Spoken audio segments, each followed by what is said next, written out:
Hello and welcome to episode number 23 of the Introvert Biz Growth Podcast, the show where I talk to introverts who grow their business and make a difference. I'm Sarah Zinacroce and thrilled that you're taking the time to listen in today. Today I'm talking to Clare Desira, based in Australia. Clare is a coach, speaker, product developer, and founder of the Top 5 movement. In 2006, she began writing down her top 5 moments of every day and has since recorded over 10,000 happy memories and counting. As the benefits of her happiness habit started spilling over into the other areas of her life, Clare knew she needed to spread the word about the incredible power of positivity to transform the way we live, think, and feel. In 2012, she took to the TEDx stage to tell her story and proceeded to take the Top 5 movement global. With her practical approach to positivity, Clare is now on a mission to help people around the world choose happiness and generosity, find joy, and live their best lives. She does this through her speaking, coaching, and writing, as well as through her Top 5 question cards. You can connect with Clare at her website at top5movement.com. And now, here she is.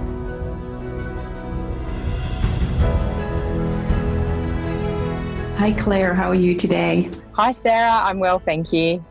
I think you're really well because you just told me that you're sitting in your car looking at the beach. That sounds so wonderful.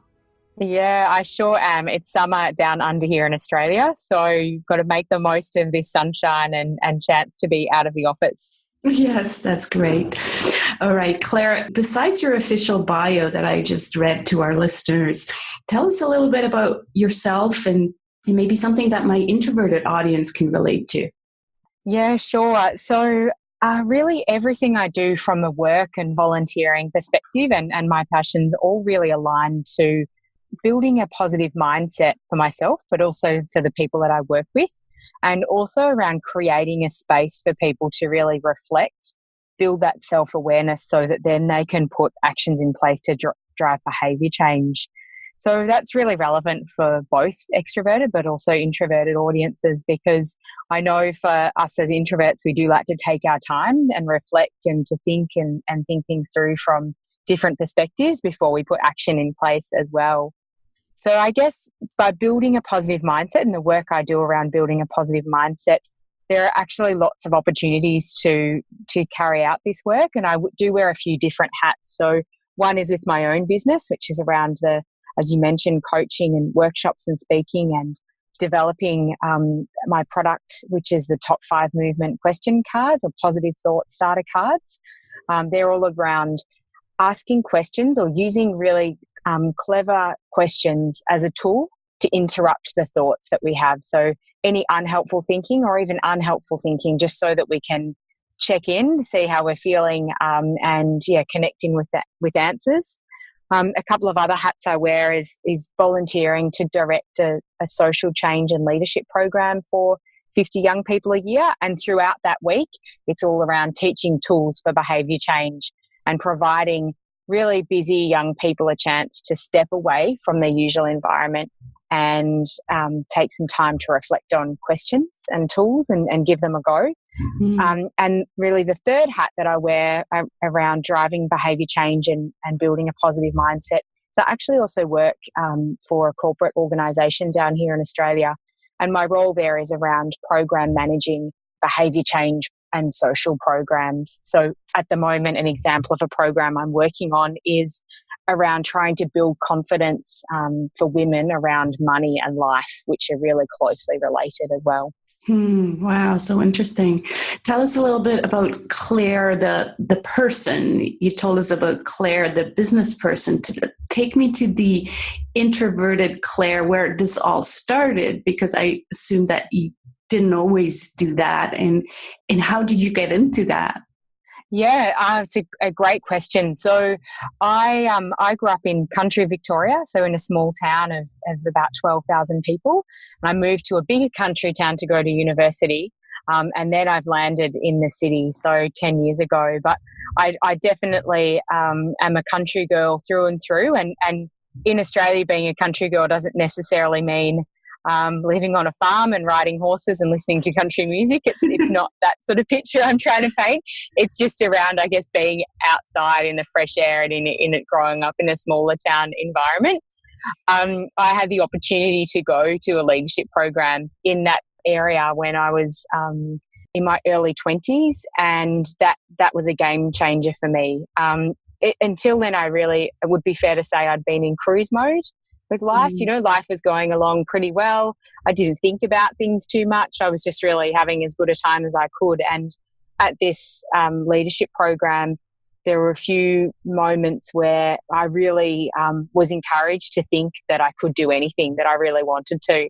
And so at that week, I had a chance to think about what really lit me up and what did I get really excited about. And it was generally when I was having the chance to share an opportunity for people to be able to think differently. And until that time, it had really been around doing different fundraising for different causes or challenges, definitely being outside and adventuring and camping and being out in the fresh air and, loads of other things, I guess, connecting with people. And so at that week really was that chance to reflect on and understand that life was mine to choose really what I did with it. And those are the things that I really love doing. And I've certainly woven those in as much as I can since then. I also learnt, I guess, at that program what my values are. It was the first time I'd really sat down with a pen and paper and some coaches and worked through a process to really understand what I valued. And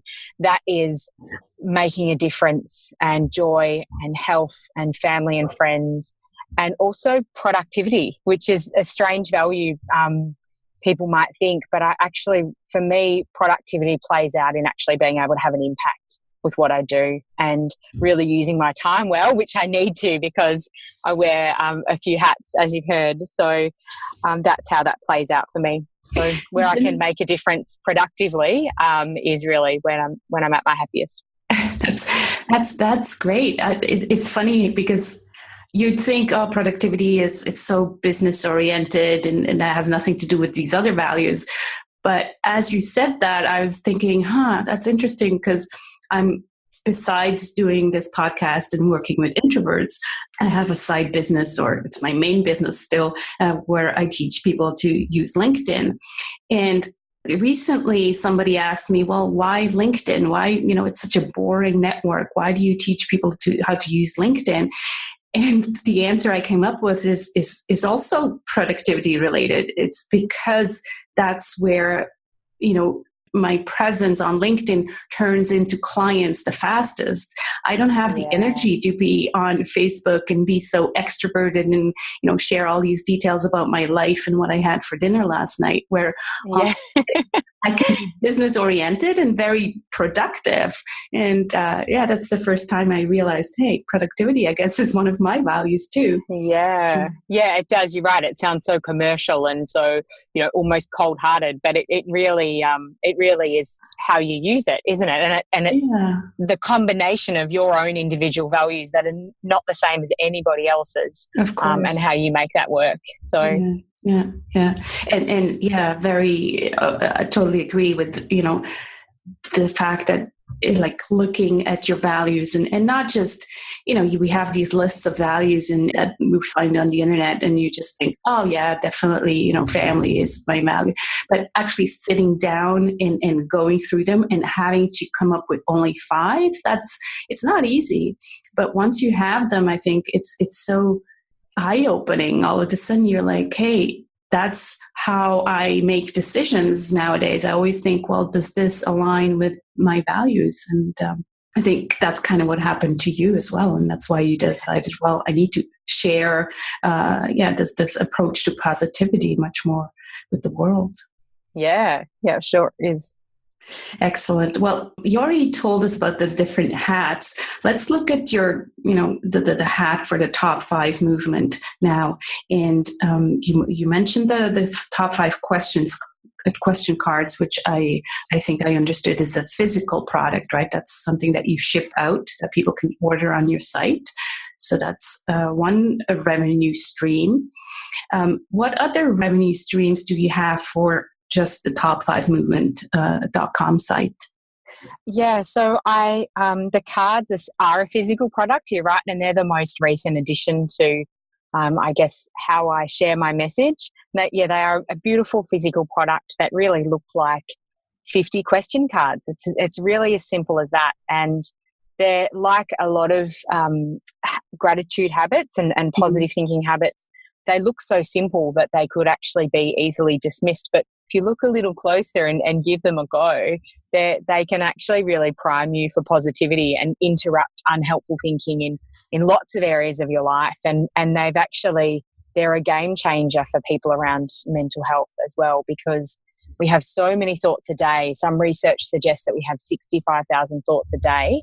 Oof. And that 90% of them are on repeat. So if you've been thinking unhelpfully or negatively or not very supportively about yourself and life, then a lot of those thoughts are on repeat, and you only have a 10% opportunity to add in new thoughts each day. But the beautiful thing is, if you add positive thoughts in today, or even more neutral thoughts, if you've been thinking negative thoughts, they can then go on to repeat. So it's a great opportunity, and the cards certainly help with simple questions for people to really notice what is going really well in different areas of their life. And life is so busy these days that we can actually be a little bit clueless around what truly makes us happy. And the cards help us really identify those little things in all areas of our lives. The simple things that make us happy, so that then we can both add more thoughts around those things, but also add more activities and actions around them as well. And over time, that can really amplify to be something incredible. Certainly the cards are a revenue stream for me. Also, I do a lot of speaking. So I speak to corporate organisations, universities, government organisations, schools, and also community groups as well. And the message that I talk about and the tools that I share, they transcend all of those environments. You know, they apply having a positive mindset, building awareness, really understanding how your thoughts impact your feelings and how your feelings impact your behaviours. Those types of skills and insights are valuable for any audience, really. So there's a lot of scope for me around where I speak. So I've been able to speak at a couple of really big universities here in Australia and a few global organisations, one of those being Apple. So I'm running sessions with the Apple education team here in Australia. And I really love doing that. It's a lot of fun. And I particularly love it if an organisation is about to pull their team off the tools and from doing those business as usual tasks for the day. It's a big investment. There might not be a big cost outlay that's really obvious, but if you're asking your team to stop work for the day, it is a big investment. And so where my work's been really useful is actually to open up those team day sessions with an hour workshop in the morning to get people really thinking about having a positive and open mindset for while they're working together as a day in a different environment to usual. So that's another revenue stream for me. Also coaching. So I am a life and confidence coach, and I particularly support people around mindset. I have a lot of clients that are working through career transitions and also through presenting. So being able to more clearly articulate their message for perhaps for a not-for-profit organisation where people are trying to spread the word about a cause, or even from a business development perspective as well. So to really support people with what they want to say, how people hear that, and what the best use of language is in between, and what feeling they're really trying to convey with their audience at the time, so they can have the impact that they want to. Nice. I'm always amazed at these introverts that have this love for speaking. And, you know, before I started this podcast, I was convinced that none of the introverts actually like speaking, because I don't particularly enjoy it. And the more guests I have on the show, the more I realize, no, there's introverts out there that are great on stage, and they step into this persona and, actually love speaking on stage. Maybe they don't love so much the after speaking, where they have to still, kind of network and mingle, but the actual speaking, they really thrive on. So is that the same experience for you? Yeah, I actually love it. And people I know, their feedback for me when I'm presenting is usually around, it was like we were having a conversation. So I don't necessarily step into a different persona when I'm presenting. I'm probably pretty similar to how we're speaking now. Uh-huh. My energy maybe lifts a little bit, but not a whole lot differently, because this is me, and I know I can get my message across this way. I'm not necessarily maybe not the funniest or the most entertaining or the most gregarious presenter, but that's also not really what I'm there for. I'm there to provide a space and ask questions and to encourage people to take away what they want to from those sessions as well. So I actually love it. I also don't mind the talking afterwards to people, because usually we're connecting over something that is really, it's something I'm really excited about. Yeah, And they can be quite deep conversations, because people will come up and they'll want to talk about the experience that they've had through the workshop or the speech. yeah. I love that a lot. Perhaps the speaking before or the speaking, the next day isn't as exciting, but once you've really connected with people, even if it is with a crowd at that level, then the conversation reaches a new level as well. So yeah.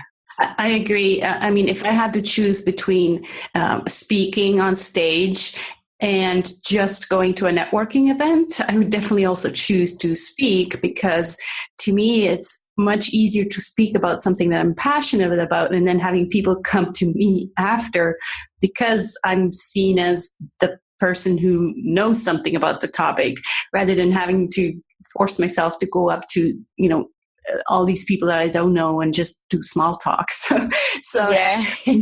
I totally agree with that. So I'm still getting better at speaking. It's still not my favorite thing to do, and I still have sleepless nights before. But I when I'm on stage and after the first 2 minutes, I also kind of feel this connection. I think people see that you're just being yourself. And what I always remember is this quote that says, "Success is an inside job." And I think what you just said really showed that, you've done your work on yourself. You know that what you're standing for, you have your values defined. You go on there on that stage and you just share what it is and what you're passionate about, and you're not worried so much about what are these people going to think, are they going to agree. And so I think that quote, success is an inside job, is so important to do the work on yourself before. And I think that's also what you help your clients do, right? Yeah, it absolutely is. And I mean, my first glimpse into the personal development world was 15 years ago now, when I did have that week-long program and understood what my values were. And I'm involved in running that program. I co-direct that now. So each year I get to go back and have that week with those young people and relive that experience a lot. So I certainly have invested in building my own self-awareness and really understanding what I stand for. Mm-hmm. Something else that really helped me was a great tip that a colleague gave me once around not feeling like you need to have the answers, because nobody's got all of the answers for anything. And so if you can learn a few tips and techniques around, if somebody asks you a question that you don't know the answer to, you can really turn that into an opportunity for crowd interaction. Or you can also, I look at those questions now like an opportunity. Yeah. And I also know going into any presentation that not everybody in that audience is really necessarily going to want to be there or care or be interested in what I need to say. And I just look at it as, this is an opportunity. We're spending this next hour or half day or couple of days or week together, and it's an opportunity for us to all learn. And what people do with that opportunity is totally up to them. So I don't try and control what anybody will get out of the experience. I certainly try and influence it with my knowledge and my skills, but again, it's a real choice for people. And if people are going to sit, with their arms crossed and closed and not really open, then that's okay. They're probably not going to be open to other people's ideas either. And also, one other thing that I've learned that's really helpful is not everybody looks interested when they're learning. I've had people in the audience that you can see and you make eye contact with during the presentation, and you think, oh, you're assuming that they're not really having a great time, but then they might be the person that comes up and says, oh, I'd really never thought about something like that before, and I was, you really got me thinking. And so people's thinking faces aren't necessarily really engaged, and people's listening faces aren't always really engaged either. So it's, of course it's always nice to see a few nods or some reassuring smiles in the audience, but you just have to assume that people are open and at least considering what you're saying, and then what they do with it is up to them. Yeah, that's true. I totally agree. That has happened to me before as well, where I thought, well, this guy really didn't enjoy himself. And then I signed up for your course after, like, oh, what happened here? Let's switch gears a little bit and talk about some introverted superpowers. What do you think is your biggest strength as an introverted entrepreneur? Yeah, so I've done the VIA strengths. I'm not sure if you've come across that resource before. It's a free resource online, and one of my strengths in that framework is around judgment and perspective. And so that's all about trying to see things from different people's different sides before you may be presenting an idea or making a decision.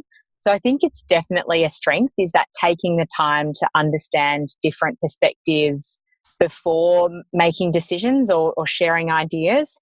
And I think when that's overplayed, it certainly is a challenge as well for me as an introvert, because then you might just be taking too long or looking into perspectives or learning more about a perspective that isn't necessarily going to add a whole lot of value or impact as well to the outcome of whatever I'm working on. Yeah, that's a great resource. I'll make sure to put the link to that in the show notes. It's a free, basically, I think they call it character. Yes, VIA character strengths. Character strengths, yeah. So it's a bit different from other surveys that like Myers-Briggs or anything. So here it's really just about character strengths, and I have mine printed out, and I just looked at it, and judgment is in third place for me. So it's definitely something. And first I thought judgment, that sounds very negative, but then it does, yeah. When you read the description, you realize, well, it also, what you just said, it means analyzing and being able also to see both sides and all of that. So it's not just negative.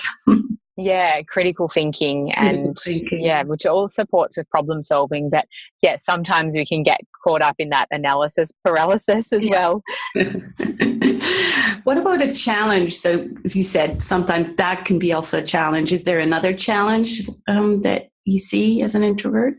I think sometimes that thinking leads to procrastination as well. And some tasks just aren't enjoyable. Some of the things that we need to do, we're not necessarily going to enjoy, but we can trick ourselves into thinking that we're going to feel like doing it at a later time.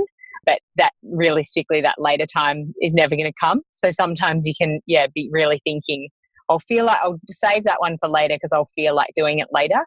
But there's never realistically going to be a time where you feel like doing that task. So sometimes you just need to get on with it. Yeah, I have those moments too. Great. Well, let's talk about the golden nuggets. I always like to share 3 golden nuggets with the listeners. So the first one being a personal habit that you think contributes to your success. Yeah, sure. So I'd love to share the top 5 habit, which is really what my business is named after, the top 5 movement. And that is, it's simply writing down at the end of every single day 5 positive moments from that day. So it's not your traditional gratitude list where you might write that you're grateful for having a roof over your head or having a meal, having a means to make money and survive. It's really like a positive rolling journal of the smallest moments that happen each day that light us up the most. And I've been doing this for years and have, as you mentioned earlier, tens of thousands of positive memories now. It's a really simple habit, and like most simple habits, it can be overlooked, but it's absolutely had an instrumental impact on my own mindset, my own confidence, my resilience, how I build relationships and connect with people. And without a doubt, from this tiny little habit that I can do at the end of the day or on the fly if I need to, or, I spot a moment and think, oh, that's going to be one of my top 5s from today. It's undoubtedly made me a better woman and person and wife, sister, employee, daughter, everything. It really, I can't talk about it more highly. And again, it is a small, tiny habit that anybody can introduce. Nice. When we experience those moments, so say that we shared a joke and we had a nice laugh together, a genuine laugh, and in the back of my mind, I said, that's going to be one of my top 5 moments today, sharing that moment with Sarah. Well, then what actually happens while you're acknowledging that moment is new neurons in your brain are firing because of that positive emotion, and you're really getting a chance to experiencing it. So you're actually, you are transforming your brain from a default negative to a positive through doing a habit like this. And that has been the inspiration for me creating the product and cards that I was talking about earlier, because like any habit, it can take time to develop. And I had friends saying, I really want to write a top 5, but I can only ever think of a couple. And so I was like, well, I've got something for you. And it's these set of questions that are really going to help you spot those positive moments throughout the day, so that those tiny things just don't pass us by, and we don't just get too caught up in the busyness to miss opportunities for us to feel positive and happy. Yeah, I think you're right. It is something that you need to train your brain a little bit and actually start to pay attention to these details. And I think for me, what helped with that is meditation, because you're just training yourself to live more in the moment, and you all of a sudden you start to notice, the starry sky or flowers or, these details that before you never noticed. I think what you also said is important to kind of understand the difference between a gratitude journal, which a lot of people, talk about. And I'm actually doing a gratitude journal.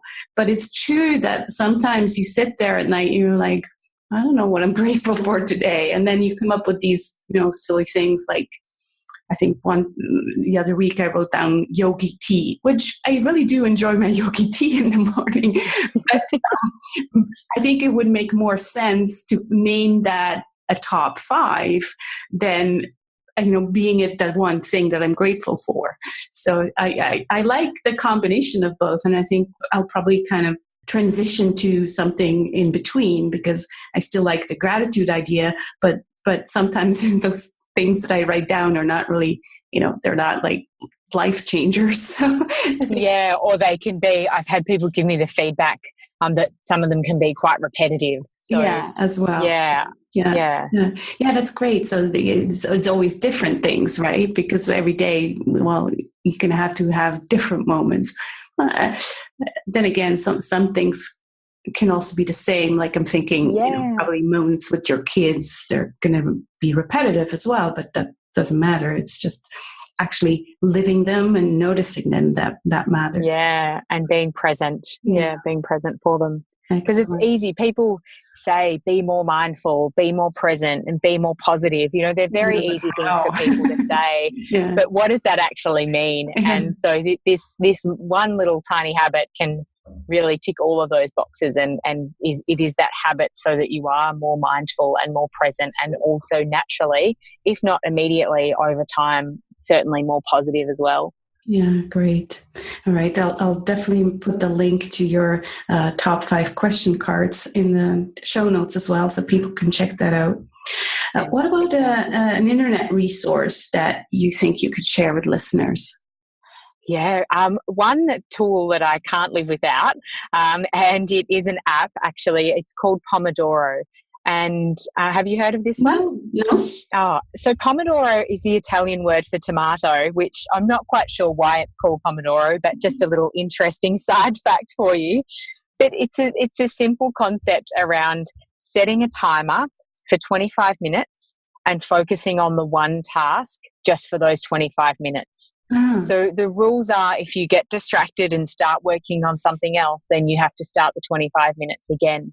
Okay. And it just is a really great, simple tool to help train you to focus. Yeah. And for someone that can be an overthinker, it's really great around if you've got a task or something that's been on the to-do list for a little while, or something that hasn't been really obvious where to start, where the most natural starting point is.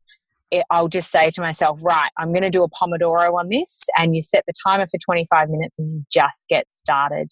Right. And what you'll find is that, or what I find is, I either get that task finished within the 25 minutes because I've just been concentrating on getting it done, or I'm so into it after the 25 minutes has passed that I don't want to stop doing it.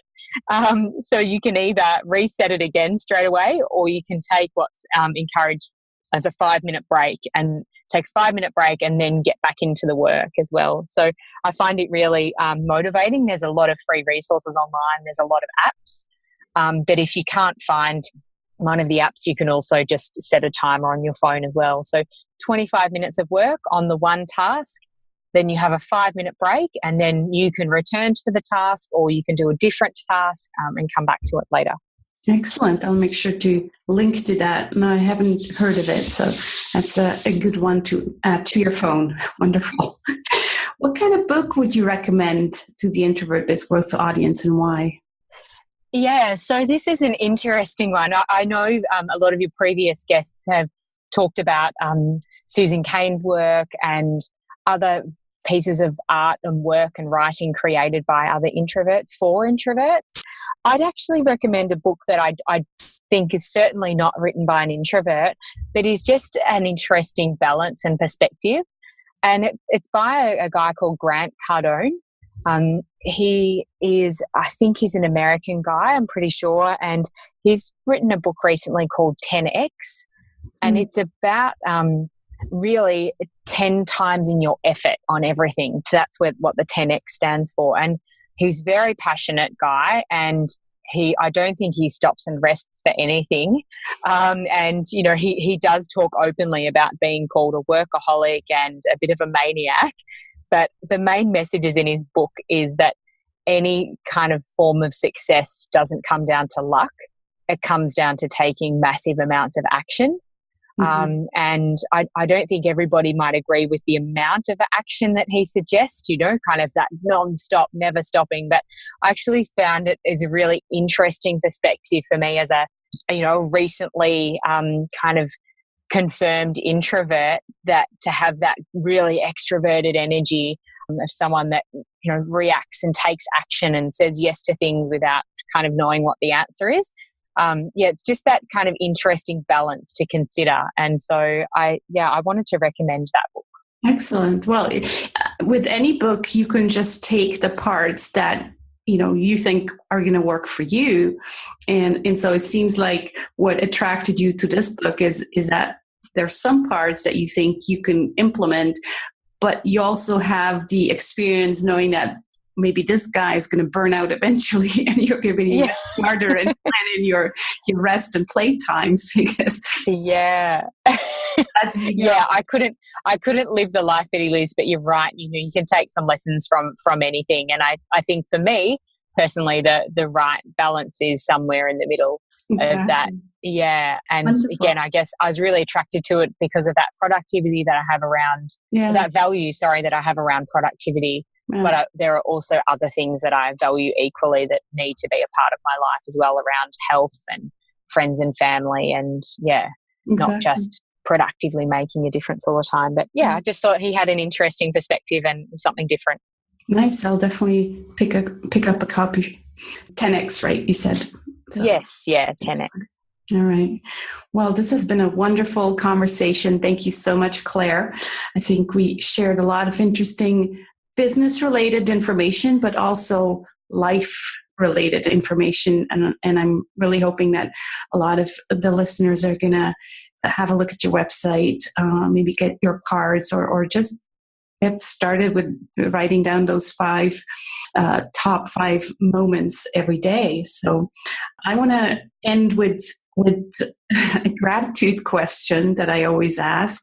So you can also mention your top 5s maybe from yesterday, but the question is, what are you grateful for today or this week? Yeah, I'm totally grateful for technology right now. The fact that I can be down under in Australia, sitting and looking at the beach and talking to you all the way in Switzerland. I think that's amazing. And I think that, introverted people like you and I, sometimes getting out and about and seeking that in-person inspiration and learning can be overwhelming or draining. But the fact that we can have access to all of these amazing resources online is just incredible. And I'm feeling really super grateful for that. Yeah, I totally agree. I just wish I was there sitting with you at the beach. I've sent you a picture. Yeah. All right, wonderful. Well, thank you so much for taking the time to talking to me, Clare. Thanks so much for everything you do. Keep doing it. I think everybody needs to get more present and appreciate the little things in life. Thanks for what you're doing. Great. Thanks for having me.